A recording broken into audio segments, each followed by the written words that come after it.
या मासिकातून संपूर्ण जिल्हावासियांना, जिल्हा शिक्षकांना आणि सन्माननीय गोरगावकर सरांनी मनावर घेतलं तर अगदी राज्यापर्यंत हे मासिक निश्चितच पोहोचेल, सर्व शिक्षकांपर्यंत पोहोचेल आणि याच्यातून PDF स्वरूपामध्ये याचं प्रकाशन होणार आहे दर महिन्याला. धन्यवाद.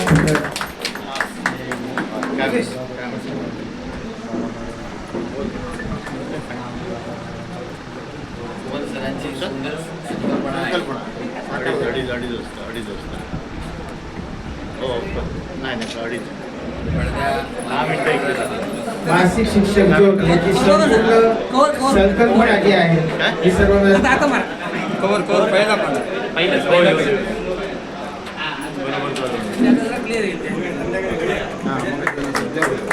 मासिकाचं प्रकाशन सन्माननीय राजेश गोरगावकर, सन्माननीय सर्वांच्या शुभ हस्ते उपस्थितीमध्ये